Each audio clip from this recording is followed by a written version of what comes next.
let's get stuck in, because the battle over Labor's new IR laws is heating up, with Peter Dutton confirming the coalition would repeal the new tranche of laws if elected. Now, this, of course, included the contentious right to disconnect laws. Take a look. Right to disconnect legislation. Is that something you'll go to the election promising to overturn? Yes, we will.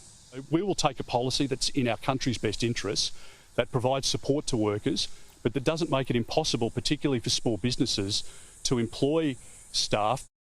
I mean, Paul, this has turned into a big story for obvious reasons, but the number of people this actually affects, like, you know, if you work in a supermarket, right, the boss isn't calling you at 5 a.m. on a Sunday morning asking you to complete a report.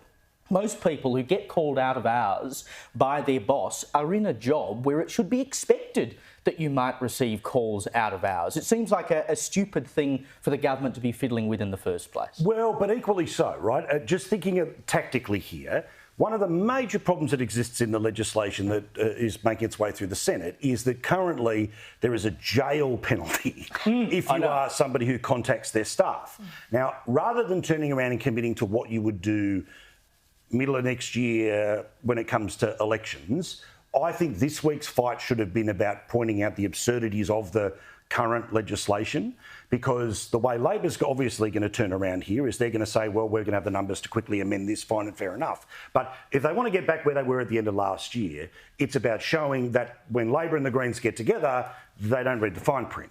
And the fine print in this scenario was about sending bosses to jail. So I don't think that we should be getting to so what are you going to do after the election? They should be getting back to the unpicking the problems of this legislation now, because now once you've turned around and said we're going to repeal it, as always, governments get to turn around and say, well, whatever the single most popular, single most benign and single easiest part of the industrial relations reform, now evil little Dutton wants to take it away from you. I think you're absolutely correct. I think he's done exactly what Susan Lee did when she said, oh, absolutely, we'll bring back stage 3. He's walked into a classic wedge where Labor will now be able to go to the election and say, if Peter Dutton gets elected, your boss will be able to harass you at any time of the day or night, any time without any repercussions whatsoever. Is that really what you want from your job? And it will be it'll be a hysterical scare campaign, sure, but we know that they work, and that's what's it's more than now. Hysterical, though. I mean, look, if you're working in a job, Caroline, where your boss is calling you 5 times a day after hours, go and get another job. Word gets around, people won't want to work there anyway. Surely the free market can decide these things without having to say, well, you should be potentially facing jail time or some other penalty because you call your staff too much. What do you expect? Well, other than the fact that it's such a foreign idea to me as a journalist in the first place, because it's not a 9-to-5 job, and we get caught. In fact, I think the bosses want to take out these laws against me because I'm always pitching them ideas out of their office hours. But I do think what is so ridiculous to me is that there is already avenues in place for people to go to the Fair Work Commission and say, my boss is harassing me, my boss is calling me too often out of hours. There is already an avenue in place. So it just seems like more red tape, more things that could potentially affect productivity, could affect small businesses that is not necessarily needed because there are already Which is why I think that part of the response from the opposition should have been when we get the chance, we will make sure that small business is unaffected by this legislation. Yeah. Now, even if it's currently protected by the legislation or the caps but that's the pushback now, right? Because it is just too easy. Because I think something that I found quite bizarre about this whole conversation of the right to disconnect, I can't help but feel that it's this shining, easy to understand distraction from the actual changes that are happening broader across the economy. But I didn't see a lot of evidence in the advocacy of the bill for how big the problem was that they were trying to reverse the legislation. So in many ways, call BS on their argument and guarantee that the people you want to be your natural constituency won't be affected. Because the problem is, fairly, unfairly, and I suggest unfairly, industrial relations, work choices has been a problem for Liberal state and federal since 2007. Yeah. Now, of course, the Labor Party can get things like 45% emissions targets rejected in 2019, but 43% is completely different. You know, they can turn around and, as I put forward the other day, plenty of things that were rejected in the 2019 campaign have been reheated by this current government. For some reason, the left is able to always go back to its core principles, but the Liberals, if they dared even make a change in the general area, the worst example of their changes become weaponised against them. But I think it's a reminder, isn't it, Evelyn, of who the paymasters of the ALP are, which is, of course, the union movement. And in the private sector, union membership now is something like 9 or 10%, right? So anything the unions can do through their political arm, the Labor Party, to try and either boost membership or get their way, of course they're going to do. And you know, Paul mentioned before, is it that they got caught up in the fine print that they didn't read properly, or was this actually designed exactly how they wanted it? That's the million-dollar question. I actually don't have the answer to that, but like all things, things sound very nice on the surface. And I think this whole thing was sold as a nice thing. But like you mentioned, Caroline, there's red tape everywhere. Things in our country have become so arbitrary. And I think so much of this is just arbitrary nonsense. There are already laws in place.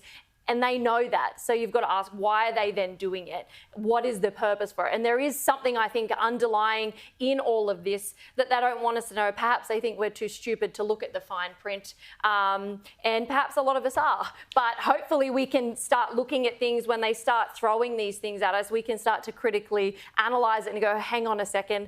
And I hope that we start questioning our politicians and stop playing these silly games. I think very few people will actually be affected by this. I think this is, and again, Paul's right when he says, okay, this is a solution to a problem that we didn't really know existed. Yeah. People talk about, you know, it's the sort of thing we would have talked about on Studio 10, should your boss be able to email you after hours. Yeah. But, you know, the truth is that if you're in the sort of job where that happens a lot, you probably know you're in that job, you expect to be contacted, and you actually want to be because you're the sort of person who is in a role which is dynamic and is around the clock. If you're in a blue collar role, well, you're not going to be bothered after hours unless it's your boss saying, oh, don't forget to stop and, you know, bring in that wrench or whatever tomorrow morning, or can you start a bit early, whatever. So I think it will just be very problematic employees or problematic employers, like, for example, Monique Ryan and Sally Rugg. Yeah. This sort of legislation is ripe for exploitation. That's what it's and I think vexatious claims. Exactly, right, and part of me thinks that's what the Labor Party wants it to be, because that's what the union movement. But also, I mean, I often see this here where it'll be written positively or negatively that business is planning a mining tax style campaign.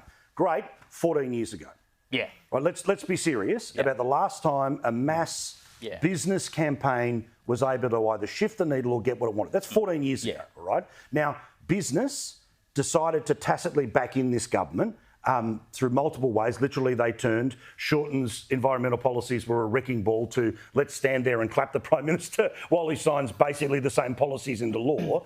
My suggestion is that, OK, it's great that they're going to turn around and say they're going to spend an awful lot of money, but how do they shift the needle? How do they shift it with normal people? Who are the normal bosses that are being stood up as the examples to the media? Because we know the ACT is always going to have a shed load of money. And unlike any other lobby group in the country, they are constitutionally 50% of the Labor Party. So a lobby group that has a political arm to achieve what it wants, they're able to message on the behalf of Labor after inevitably the spending restrictions they're going to be put in at the next election means the union movement. So great that business is going to fire up, but get a better agency. Yeah, it's in because the current ones aren't working. But the thing is, it's in the union's best interest to make sure this doesn't turn the economy into an industrial war zone. What they want is to prove that these laws are responsible. So they will actually show restraint, I think, while Labor is in power.